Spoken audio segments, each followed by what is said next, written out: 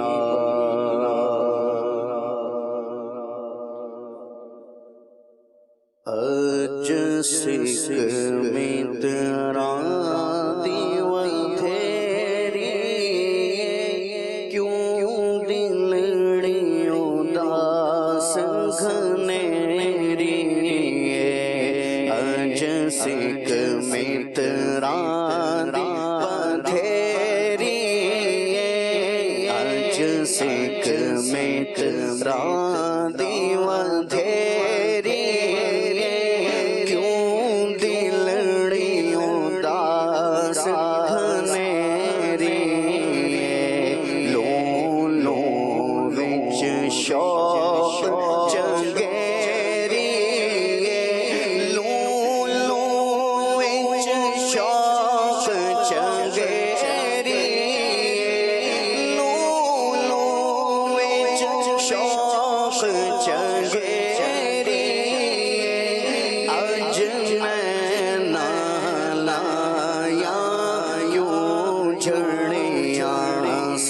سبحان اللہ سبحان اللہ سبحان اللہ سبحان اللہ سبحان اللہ سبحان اللہ سبحان اللہ سبحان اللہ مکھ چند بدر شاشانی مکھ چند بدر مکھ چند بدر مکھ چند بدر شاشانی متھے چمک دلاٹ نورانی متھے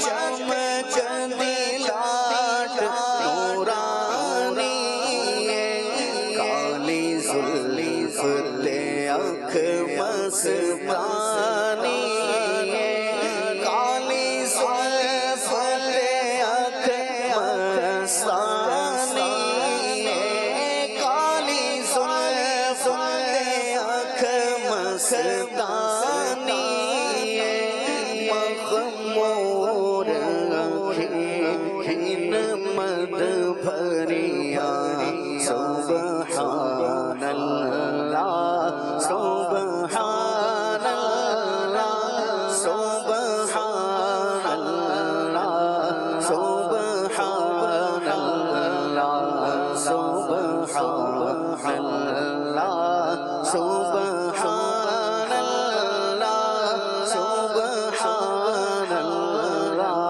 سبحان اللہ ایسے صورت نو میں جانا کا ایسے صورت نو ایسے صورت نو میں جانا کا جانا کھا کے جانے جہانا کا ایسے صورت نو ایسے صورت نو ایسے صورت نو میں جانا کھا جانا کھا کے جانے جہانا کا جا جا کھا کے جانے جہانا کا سچ آقا تیرا بدی میں شانہ کھا سچ آقا تیرا بدی میں شانہ کھا سچ آقا تیرا بدی میں شانہ کھا ایس شان تو شانہ سب بڑیاں سبحان اللہ سبحان اللہ سبحان اللہ سبحان اللہ سبحان اللہ سبحان اللہ سبحان اللہ.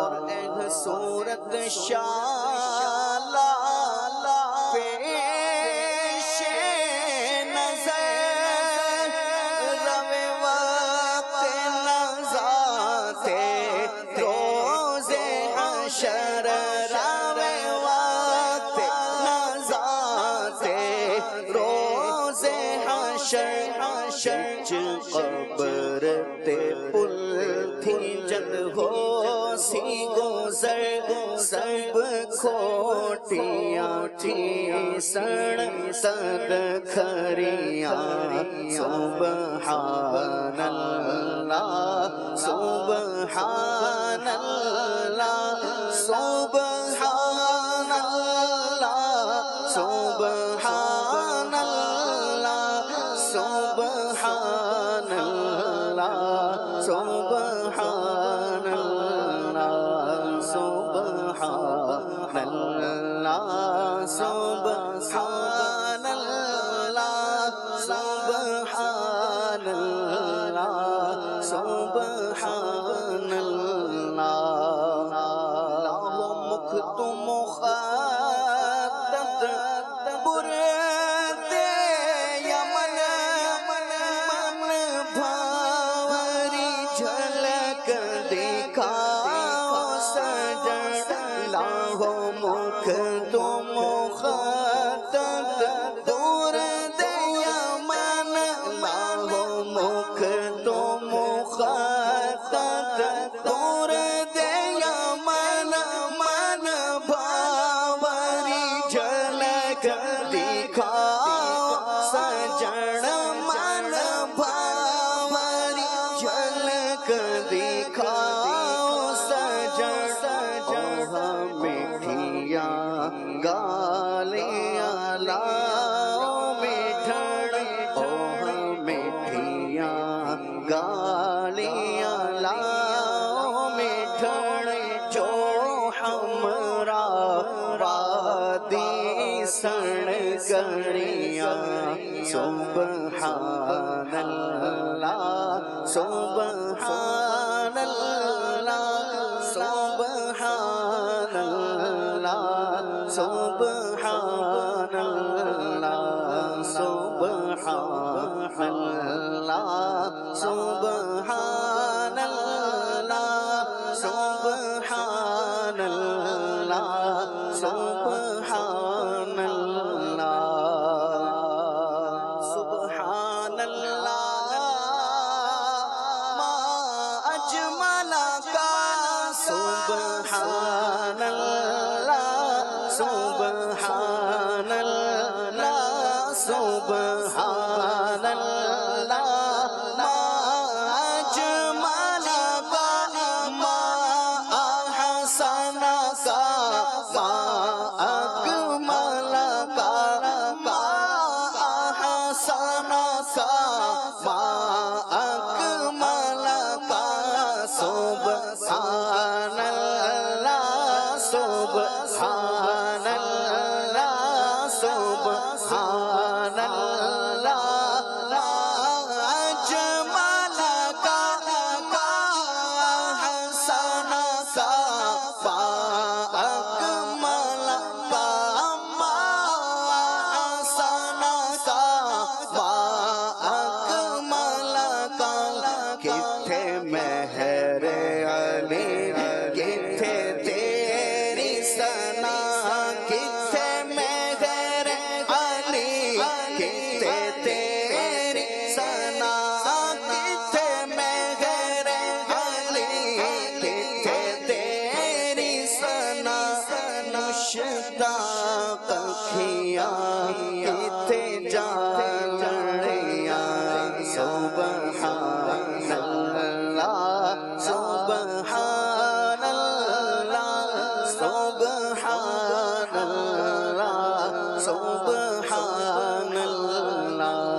کبھی قرار تیری کیوں دلڑی اداس گھنیری لولو وچ شوق چنگیری اج نینا لایا یوں جھڑیاں سبحان اللہ سبحان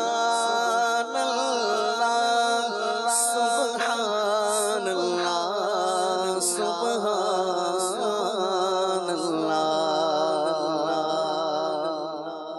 سبحان اللہ سبحان اللہ سبحان اللہ سبحان اللہ سبحان اللہ. کیا بات ہے، خوبصورت کلام ہم سن رہے تھے، اور بات یہی ہے مدنی چینل کے ناظرین جو ہم نے کی کہ خوش رہیں، اور جو اللہ والے ہوتے ہیں وہ آنسو بہا رہے ہوتے ہیں، کبھی فکر آخرت میں، کبھی عشق الہی میں، کبھی عشق نبی میں، اور ان آنسوؤں کے اندر بھی لذت ہوتی ہے، ان آنسوؤں کے اندر بھی ایک خوشی ہوتی ہے، ایک اطمینان ہوتا ہے. آنکھیں آنسو بہا رہی ہوتی ہیں اور دل میں گویا خوشیوں کا ایک جہان آباد ہوتا ہے. یہ وہ کیفیت وہی جانتے ہیں جو نبی کریم علیہ الصلوۃ والسلام کے سچے عاشق ہیں. پھر تو بات یہاں تک ہوتی ہے کہ جنہیں یہ مل جاتا ہے پھر وہی جانتے. بات وہی ہے کہ میری زبان ہے، ہم قال میں ہیں، اور یہ بات حال کی ہے کہ پل صراط پر اعلیٰ حضرت کیا فرماتے ہیں، پل صراط پر گزرنے کی بات ہے، بال سے زیادہ باریک ہے، تلوار کی دھار سے زیادہ تیز ہے، اس پہ سے گزرنا ہے، جہنم کے اوپر بنا ہوا ہے، کیسا ڈر کا مقام ہے، کیسا خوف ہے. اعلیٰ حضرت فرماتے ہیں پائے کوباں پل سے گزریں گے تیری آواز پر، اس پہ سے گزر جائیں گے. کیوں؟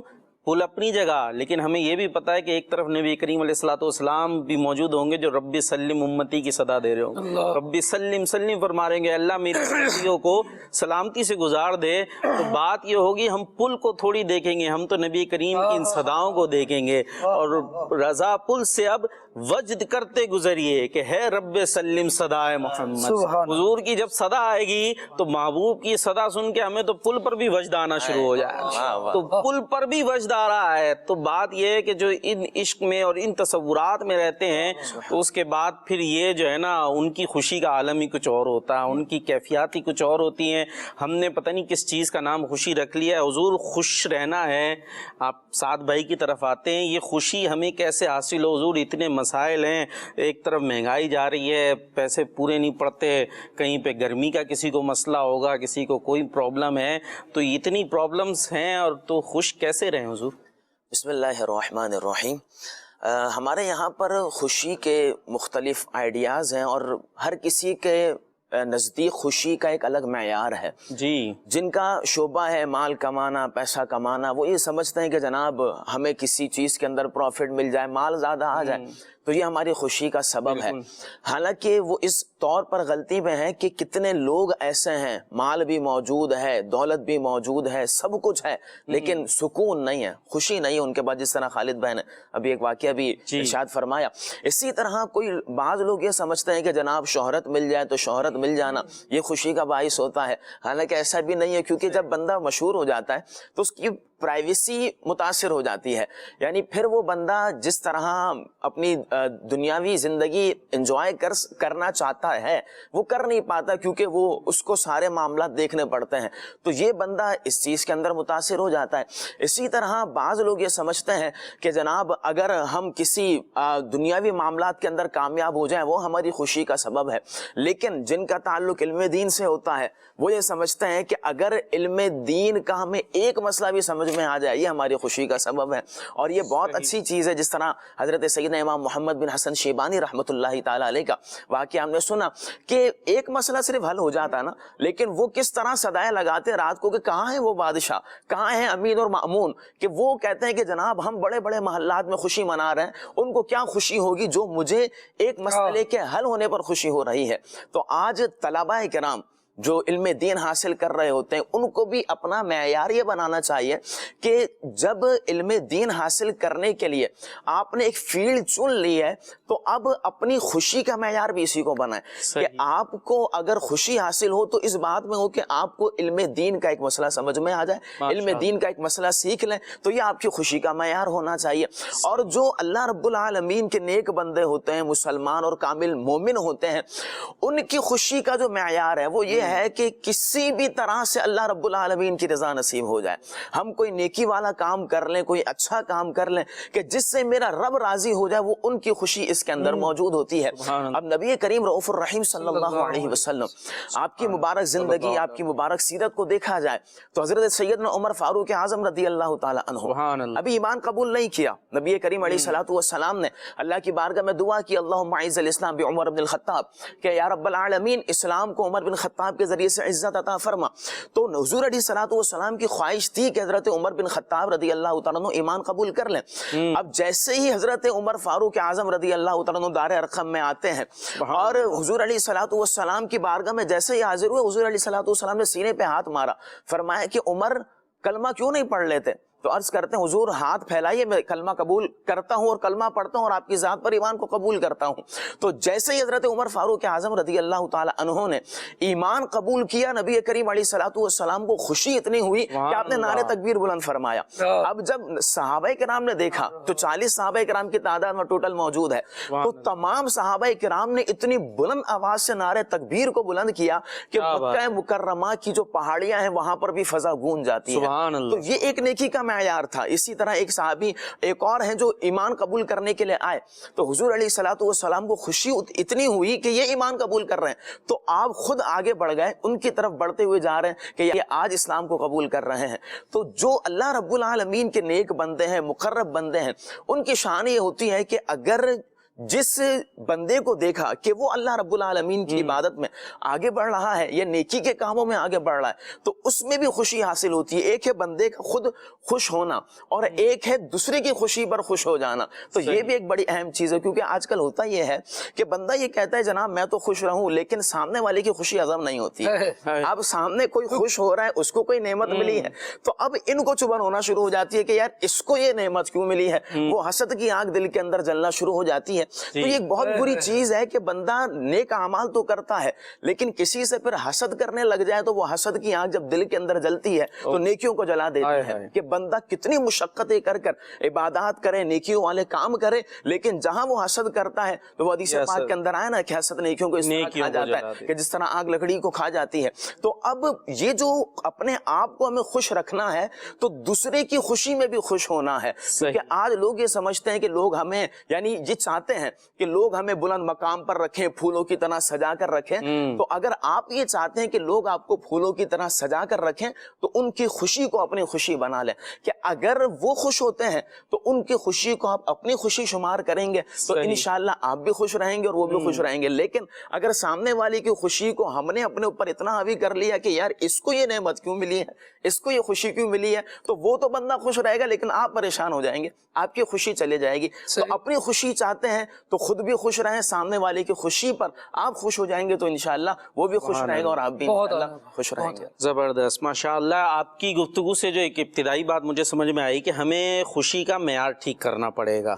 اگر ہم نے جو ایک معیار بنایا ہوا ہے کہ اس بات سے ہمیں خوشی ملے گی تو وہ اگر ہم ٹھیک کر لیں گے تو انشاءاللہ پرابلم سولو ہو جائے گی۔ اگر ہم جو ہے وہ اس چیز کو فوکس کر لیں گے کہ اللہ تعالیٰ کی رضا میں ہم خوش رہیں تو خوش رہ سکیں گے۔ اگر ہم کہیں کہ نہیں جب تک میری مرضی کی چیز نہیں مل جائے گی میں خوش نہیں ہوں گا تو پھر وہاں پرابلم میں پھنس جائیں گے، اور پھر اس میں بھی میری مرضی کے اندر بھی ہمیں دیکھنا پڑے گا کہ آپ کی مرضی کیا ہے، کیا وہ مرضی ایسی ہے کہ جو جائز بھی ہے یا نہیں۔ تو اگر اپنی آسائش، اپنی خواہشات پوری ہو جانے کا نام آپ نے خوشی رکھا تو دنیا کے اندر کسی کی خواہشات پوری نہیں ہوئی۔ اس پیٹ کو تو قبر کی مٹی ہی بڑھے گی، تو یہ تو پورا پیٹ بھر ہی نہیں سکتا۔ تو آپ کہیں جب تک میری تمام خواہشات پوری نہیں ہوں گی یا جو میں چاہ رہا ہوں وہ نہیں ہوگا تو میں خوش نہیں ہوں گا، تو پھر خوشی آپ کو دور ہی دور رہے گی، پھر اس کو دور دور سے آپ ہاتھ ہلاتے رہیں، آپ کے پاس آنے والی نہیں ہے۔ اور آخرت سے امور متعلق جو چیزیں ہیں ان کو اپنا خوشی کا معیار بنائیں کہ میں نے نیکی کر لی، اس بات پر خوش ہوں، اللہ کی رضا کا کام کر لیا، اس بات پر خوش ہوں، تو انشاءاللہ پھر آپ کے ارد گرد خوشیاں ہی خوشیاں ہوں گی۔ ورنہ یہ دنیا تو آزمائش اور مشکلات کا یوں بھی گھر ہے، یہ ہمیں بنایا ہی بھیجا ہی یوں گیا ہے کہ ان مشکلات پر ہم نے صبر کر کر اجر کمانا ہے۔ تو اس لیے خوشی کا ہم نے معیار اپنا درست کرنا ہوگا۔ تو خالد بھائی کی طرف اگر ہم آئیں اور ان سے اگر ہم پوچھیں بھئی یہ خوشیاں کیا کیا ہیں، کون سی اچھی خوشیاں ہوتی ہیں، کون سی بری، اگر اس پر کچھ بیان کر دیں یا جو آپ ارشاد فرمانا چاہیں۔ انشاءاللہ اس کو بھی عرض کرتے ہیں کہ اچھی خوشی کون سی ہے، بری خوشی کون سی ہے۔ اور ساتھ میں یہ بات بھی عرض کرنا چاہوں گا جو ساتھ بھائی بیان کر رہے تھے کہ نبی پاک صلی اللہ تعالیٰ علیہ وآلہ وسلم حضرت عمر بن خطاب رضی اللہ تعالیٰ عنہ کے یا دیگر صحابہ کرام علیہ رضوان کے ایمان قبول کرنے سے خوش ہو رہے ہیں۔ آپ اس کے پیچھے دیکھیے تو نبی پاک علیہ الصلوۃ والسلام کی زندگی کا ایک مقصد ہے۔ اللہ رب العالمین جل وعلا نے انہیں دنیا میں بھیجا ہے تو اس کے پیچھے مقصد بعثت ایک موجود ہے۔ کس لیے بھیجا ہے کہ اللہ تبارک و تعالیٰ کا دین جو ہے وہ لوگوں تک پہنچایا جائے، اور نبی کریم صلی اللہ تعالیٰ علیہ وآلہ وسلم کے ذریعے لوگ ہدایت کے راہ کو پاتے چلے جائیں۔ اب ایک مقصد ہے اور آقا دو عالم صلی اللہ تعالیٰ علیہ وآلہ وسلم اس کے لیے کس قدر اسٹرگل کر رہے ہیں، بندہ اس پر غور کر لے کہ سید عالم صلی اللہ علیہ وسلم اس دین کو پھیلانے کے لیے، اللہ وحدہ لا شریک کی عبادت کی طرف لوگوں کو لانے کے لیے خود تکالیف بھی برداشت کر رہے ہیں، مار بھی کھا رہے ہیں، لوگوں کی باتیں بھی سن رہے ہیں، لیکن اس کے بعد مقصد کیا ہے کہ لوگ اللہ کے دین کی طرف آ جائیں۔ اپنا مقصد پورا ہو رہا ہے جو ایک اچھا مقصد ہے، جائز مقصد ہے، اور وہ مقصد ہے جس کے لیے اللہ رب العالمین نے ان کی تخلیق فرمائی اور انہیں مبعوث فرمایا، اس مقصد کا حصول ہو رہا ہے۔ تو دیکھیے ساتھ ساتھ خوشی کیسی آتی چلی جا رہی ہے۔ اصل میں ہم جو منتشر الخیال ہو یا منتشر الحال ہو کر زندگی گزار رہے ہیں نا، پتہ ہی نہیں ہے کس طرف جانا جی، ہوا نے اس طرف ڈال دیا تو اس طرف چل پڑے، اور اس طرف رخ ہو گیا ہوا کا تو ہمارا رخ بھی پھر جائے گا۔ تو پتہ ہی نہیں ہے، خوشیوں کے اعتبارات تبدیل ہوتے جا رہے ہیں، خوشیوں کے کوئی ایک ٹھکانہ نہیں ہے کہ مجھے یہ مل جائے گا تو میں خوش ہو جاؤں گا۔ اصل میں نظر بھی آوارہ ہو چکی اور دل بھی آوارہ ہو چکی، کسی چیز پر ٹھہر ہی نہیں رہے۔ آپ دیکھیے بسا اوقات ایسا ہوتا ہے کہ آپ کوئی چیز لینے جاتے ہیں اور مارکیٹ آپ کو ڈسٹرب کر کے رکھ دیتی ہے۔ صحیح ہوتا کیا ہے کہ جب آپ نے 10-12 دکانیں گھوم لی نا، یہ نہیں اس سے بہتر، یہ گھر سے اتنا بہتر سوچ کر نہیں آئے تھے، لیکن مارکیٹ پہنچے تو اس سے بہتر مل گیا، تو اب وہ اس بہتر پر نظر جو ہے وہ ٹک ہی نہیں رہی۔ اس کے بعد یہ نہیں پھر کچھ اور نظر آ گیا، بہت ہے تو یہ قدر آپشنز آتے چلے گئے، بندہ اپنی بات کو بھول گیا، اپنی جو سوچ تھی اس کو بھی بھول گیا۔ اب وہ کہا جاتا ہے ٹرک کی بتی کے پیچھے وہ آگے ٹرک جا رہا ہے، پیچھے یہ دوڑتا چلا جا رہا ہے۔ انسان کی خواہشات کا معاملہ یہ ہے، جب یہ اپنے آپ کو خواہشات کے تابع کر دے گا تو وہ رکیں گی نہیں اور اس کی خوشیاں اسکپ ہوتی چلی جائیں گی۔ صحیح۔ آج جس جگہ ہم زندگی گزار رہے ہیں، ہم سے پچھلے لوگ شاید اس طرح کی زندگی کے خواب دیکھتے ہوں۔ ہمیں سے جو بھی جس بھی طرز پر یا جس بھی اسٹیٹس پر زندگی گزار رہا ہے، ذرا اپنے اجداد کے بارے میں غور کیجئے کہ جن گاڑیوں میں ہم سفر کرتے ہیں کیا انہیں میسر تھی؟ وہاں تو بڑے بڑے جو اچھے دولت مند افراد تھے، پورے گاؤں کی جاگیر ان کے حوالے تھی، سارا نظام ان کے حوالے تھا، سائیکلوں پر گھوما کرتے تھے۔ آج چھوٹی سی 4 دیواری کا بندہ مالک ہے لیکن اتنی بڑی گاڑی میں گھوم رہا ہے۔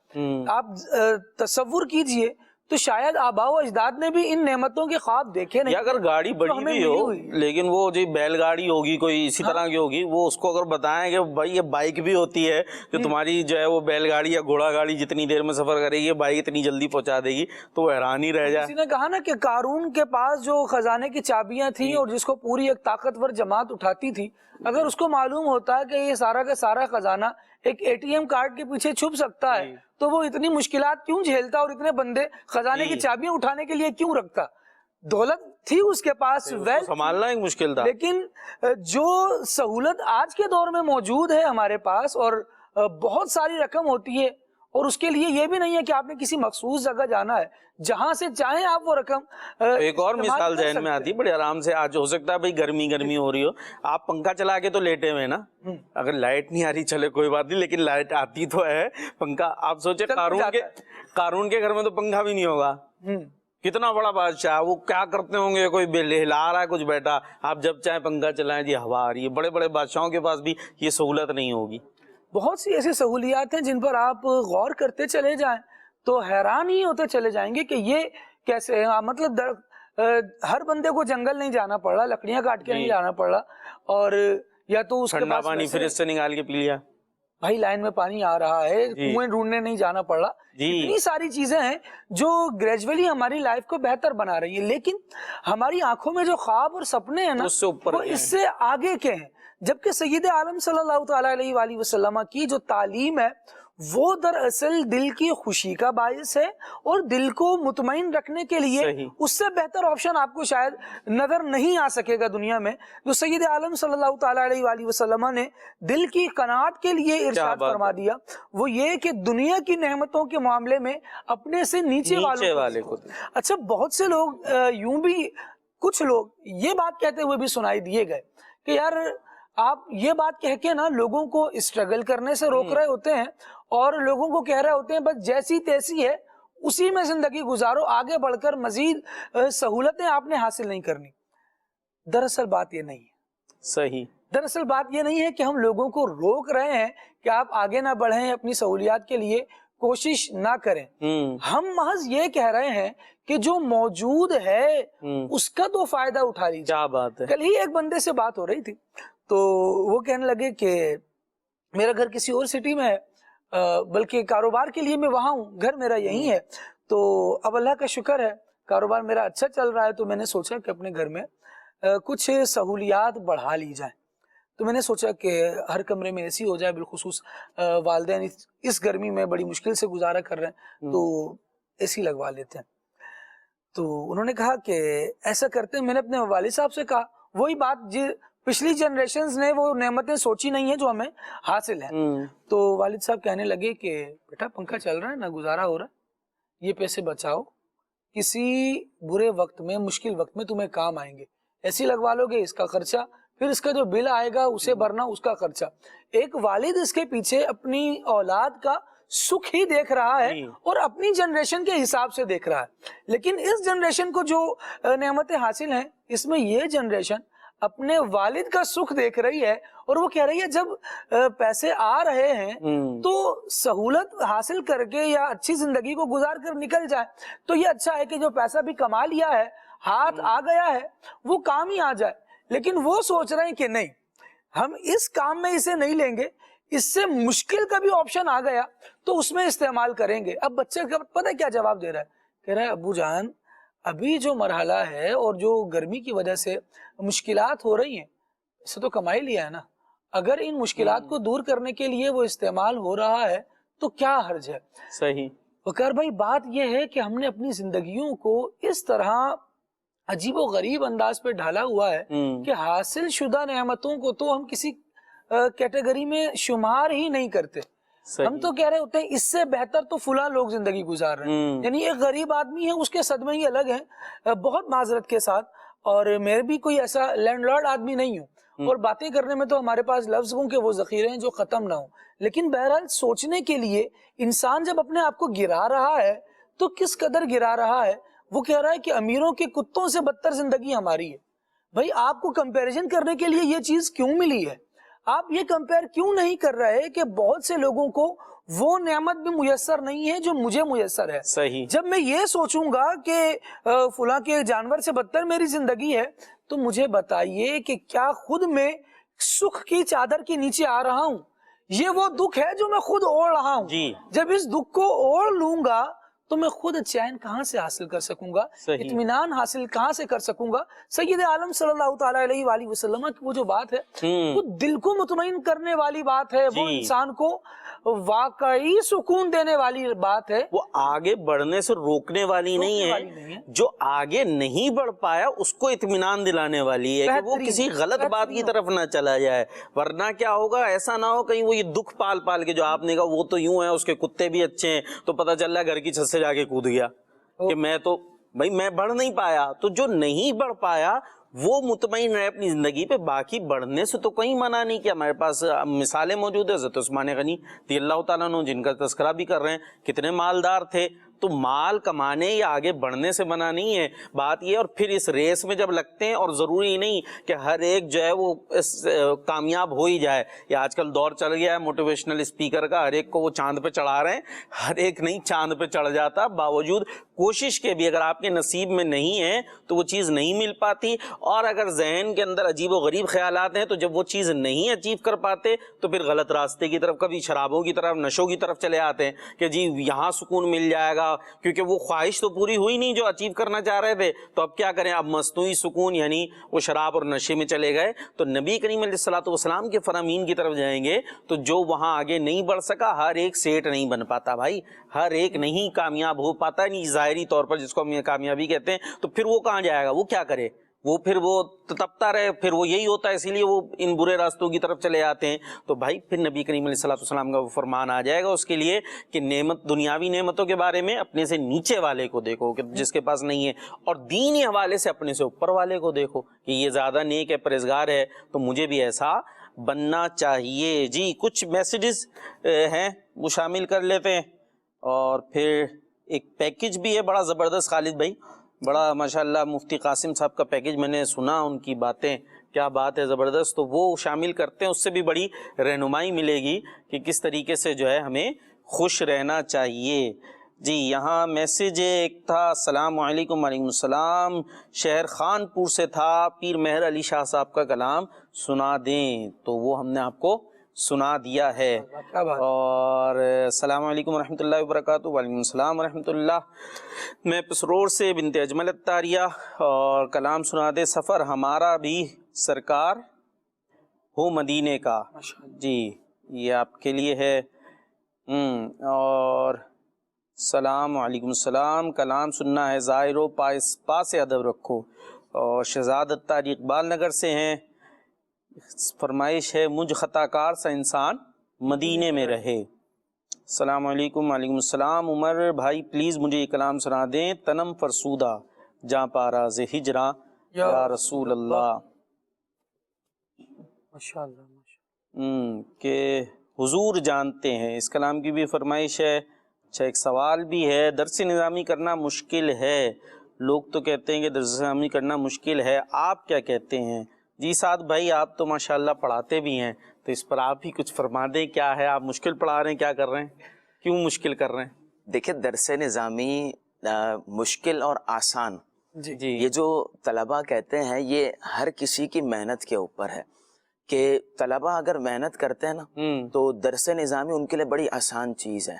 ٹھیک ہے, لیکن اگر کوئی بندہ محنت نہیں کرتا اس درس کے اندر تو پھر درس نظامی اس کے لیے بڑا مشکل ہے. اب طلبہ کو سب سے زیادہ چیز یہ مارتی ہے, عبارت بڑی مشکل ہے.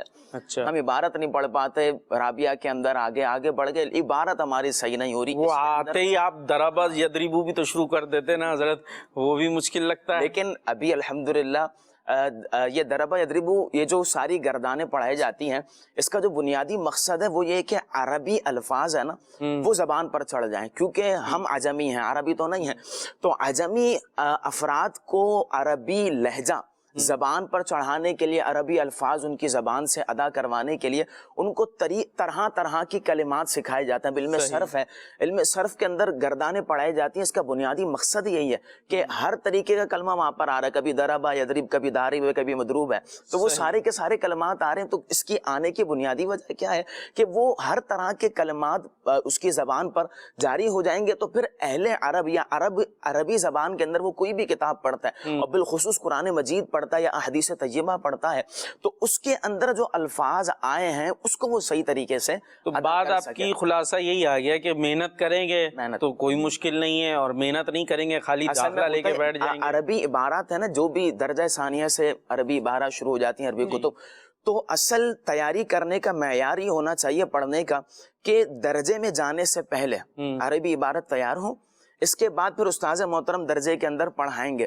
وہ پڑھ لیا، اس کے بعد تیسری مرتبہ جا کر پھر گھر کے اندر دوبارہ اس کو ریوائز کر لیں جا کر، تاکہ یہ جو سبق ہے یہ آپ کا مضبوط ہو جائے گا، پھر وہ عبارت آپ کے ذہن نشین ہو جائے گی، پھر پیپرز کا وقت آتا ہے مشکل کا سامنا نہیں کرنا پڑے گا، کیونکہ ایک عبارت کو آپ اپنی نظر سے 3 مرتبہ گزار چکے ہیں. تو جب 3 مرتبہ گزار چکے ہیں تو وہ عبارت آپ کے ذہن نشین ہو جائے گی، اس کا مفہوم ذہن نشین ہو جائے گا، تو آگے جا کر بھی پرابلم نہیں ہوگی. جی تو مشکل ہے اس کے لیے جو محنت نہیں کرے گا، اور جو محنت کرے گا تو انشاءاللہ وہ آسان ہو جائے گی. تو کوئی بھی کام آپ کرتے ہیں، میٹرک بھی کیا ہوگا اور بھی جو چیز بھی پڑھی ہوگی، تو اس کے لیے کچھ نہ کچھ ایفرٹ تو کیا ہوگا.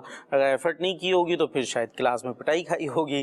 تو محنت کریں گے، کام کریں گے تو کوئی پرابلم نہیں ہے، اگر نہیں کریں گے تو پھر تو ظاہر پرابلمس ہوں گی. باقی یہ کہ کچھ ہمارے جو جس طرح کا رہن سہن ہے، چیزیں ہیں، تو تھوڑا سا یہ عربی گرامر اور چیز جو ہے وہ ذرا ہمارے لیے یونیک ہو جاتی ہے، ورنہ انگلش ورڈ وغیرہ اور ایسی چیزیں ہم چونکہ روزمرہ سنتے رہتے ہیں تو اس سے ذرا زیادہ مناسبت ہوتی ہے تو ہمیں آسان لگتا ہے، وہ تھوڑا سا الگ فیل ہوتا ہے، اس لیے شاید ہمیں مشکل محسوس ہوتا ہے. باقی یہ کہ اس طرف آئیں تو صحیح، تھوڑی سی کوشش کریں گے انشاءاللہ آہستہ آہستہ کر کے چیز سمجھ میں آنا شروع ہو جاتی ہے. بہت زیادہ ماہر نہیں بھی ہوئے تو انشاءاللہ کچھ نہ کچھ تو سیکھنے کو مل جائے گا، اور یہاں اگر ایک بات بھی سیکھنے کو مل گئی تو وہ فائدے مند ہی ہے. ایک مسئلہ بھی پتہ چل گیا ہے نا کہ اولا ثانیہ کے اندر یہ سب کچھ بن جائے تو ایسا نہیں ہوگا. وہ آہستہ آہستہ اسٹیپ بائی اسٹیپ یہ جو 8 سال رکھے گئے وہ صرف ایسا نہیں ہے کہ ثانیہ کے اندر پورے ہم سب کچھ بن گئے اور اس کے بعد ہمیں ایسا ہی گزارنا. نا یہ 8 سال تقسیم کیے ہیں تو 8 سال کے تقسیم کرنے کا مقصد یہ کہ اسٹیپ بائی اسٹیپ بندہ آگے بڑھے گا. اور ہر ایک کا اپنا لیول بھی ہوتا ہے نا. اسکول میں بھی تو ہر بندہ تو فرسٹ نہیں آ رہا ہوتا، ہر بندہ تو سیکنڈ نہیں آتا، تو کچھ بہت ہائی لیول ہوتے، کچھ کم ہوتے. لیکن یہاں تو یہ فائدہ جو میں بات کر رہا تھا، اپنا واقعہ بھی ہم نے سنا امام محمد کا کہ وہ ایک مسئلہ بھی جب حل ہو جاتا تو کسی خوشی ہوتی تھی. اس خوشی کے پہلو میں یہی بات ہے نا کہ میں نے ایک حکم شریعت جان لیا، مجھے پتہ چل گیا کہ یہ کام کرنا جائز ہے یا ناجائز ہے. اب کیا مسئلہ ہے، یہ کر لوں گا تو میں گناہگار نہیں ہوں گا، اگر یہ کام کر لیتا اور یہ ناجائز ہوتا تو میں گناہگار ہوتا، مطلب آگ کا حقدار ہو جاتا. اس کی وجہ سے میں جہنم میں ڈالا جا سکتا تھا. گویا جب میں نے جان لیا کہ یہ جائز ہے یا ناجائز ہے تو میں نے خود کو جہنم سے بچا لیا، آگ سے بچا لیا. تو ہم جب شریعت کا ایک مسئلہ بھی سنتے ہیں نا، کوئی بات کہ جناب یہ، بلکہ ہمیں دعوت اسلامی والوں کا یا جو عالم جو آپ کو دین کی بات پہنچائے اس کو شکر گزار ہونا چاہیے کہ اس نے جب ہمیں ایک بات بتا دی کہ یہ حلال ہے یا حرام ہے تو اس نے گویا ہمیں جہنم سے بچا لیا. آگ، کیونکہ اگر ہمیں نہیں پتا ہوتا تو ہم اس کے خلاف کر کر جہنم میں جا سکتے تھے، آگ میں جا سکتے تھے. جو اتنی قیمتی بات بتائے اس کی کیا بات ہے. تو اگر ہم جہاں جا کر یہ اتنی قیمتی باتیں کچھ بھی حاصل کر لیں گے تو اس سے ہمیں فائدہ ہی ہوگا ایک بات بھی سیکھنے سے. لہٰذا اگر کچھ مشکل لگے بھی تو ہمیں وہ گھبرا کر پیچھے ہٹنا نہیں چاہیے، بلکہ خوشی خوشی آگے بڑھنا چاہیے کہ ٹھیک ہے ایک بات تو پتہ چلی، اس پہ خوش ہے، من جدہ وجدہ، اور جو کوشش کرتا ہے وہ پا لیتا ہے. اب چلتے ہیں ہم، مفتی قاسم صاحب کا زبردست سا پیکیج ہے، توجہ سے ہم نے سننا ہے. وہ بھی آپ کو خوش رہنے کا طریقہ آپ کو بتا رہے ہیں کہ خوش کیسے رہا جا سکتا ہے. پھر انشاءاللہ کچھ فرمائشیں بھی شامل کریں گے. خوشی کے بارے میں ایک بڑا خوبصورت جملہ ہے کہ خوشی حالات سے نہیں خیالات سے آتی. بہت خوشی کا تعلق حالات سے نہیں خیالات سے ہے. صحیح. بہت سے لوگ ایسے ہیں کہ جن کے حالات جو ہے وہ بہت ظاہری اعتبار سے بہت اچھے نہیں ہوتے، لیکن ان کے خیالات جو ہے وہ بڑے پرفیکٹ ہوتے ہیں تو بڑے خوش ہوتے ہیں. صحیح. وہ خوشی ہوتے ہیں. اچھا، لیکن آپ نے یہ بھی دیکھا ہوگا کہ ہزاروں لوگ ایسے ہیں جن کے حالات بڑے اچھے ہوتے ہیں، خوش نہیں ہوتے. کیوں؟ اس لیے کہ ان کے خیالات جو ہے وہ سیٹسفائیڈ نہیں ہو پا رہے ہوتے. حالات کا عمل دخل ضرور ہے لیکن ٹوٹل تعلق جو ہے وہ حالات کے ساتھ نہیں ہے. اسی لیے بادشاہ محل کے اندر بھی ناخوش ہوتا ہے، حالانکہ بہترین قسم کا بیڈ ہے، بہترین سواری ہے، بہترین رہائش گاہ ہے، ہر طرف دائیں بائیں اس کے جناب جی حضوری کرنے والے لوگ ہیں، سب کچھ ہے، لیکن بادشاہ خوش نہیں. اور دوسری طرف جو ہے ایک فقیر جو صبح سے شام درمیانی محنت کر کے اپنے گزارے کی بقدر کماتا ہے،